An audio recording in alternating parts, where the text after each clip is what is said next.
City civil court advocates canteen में आतिशबाजी का वाकया पेश आया। इस मौके पर मुतल्लिका हुक्काम ने फौरी पुलिस और फायर अमले को तलब करते हुए आग पर काबू पा लिया। इब्तदाई तफसीलात के मुताबिक किसी किस्म का कोई जानी या माली नुकसान की इत्तला मौसूल नहीं हुई।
A1 टाउनशिप की एक और नई पेशकश। जहांगीर पीर दरगाह से 2 किलोमीटर पहले मल्टीनेशनल कंपनीज के करीब, जो कि बिल्कुल आबादी से लगा हुआ, बेंगलोर हाईवे से सिर्फ 5.5 किलोमीटर, बीटी रोड से लगा हुआ, तमाम डेवलपमेंट के साथ 5,50,000 में 100 गज का प्लॉट। A1 टाउनशिप में आपका ये छोटा सा इन्वेस्टमेंट आपका और आपके बच्चों का मुस्तकबिल बदल सकता है। आज ही तशरीफ लाएं और A1 टाउनशिप के इस प्रोजेक्ट से फायदा उठाएं। Office at pillar number 235, opposite fisheries department, Rajendra Nagar, Hyderabad.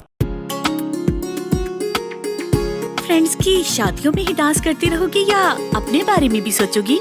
तो फिर तलाश करें ना मेरे लिए कोई परफेक्ट मैच। इतना परफेक्ट मैच कहाँ से मिलेगा? ट्राई nayabrishte.com, क्योंकि यहाँ मौजूद हैं रिश्तों की बेशुमार चॉइसेस और वो भी पूरी वेरिफिकेशन के साथ, और यहाँ रखा जाता है प्राइवेसी का पूरा ख्याल। तो थामे परफेक्ट मैच का हाथ। अगर आपने हमारे चैनल को अभी तक सब्सक्राइब नहीं किया है तो यहाँ पर रेड कलर का सब्सक्राइब बटन दिख रहा है, उसे क्लिक करें और हमारे चैनल को सब्सक्राइब कीजिए और साथ ही साथ बेल आइकन को भी क्लिक कीजिए, जिससे आपको ताज़ा अपडेट मिलती रहे।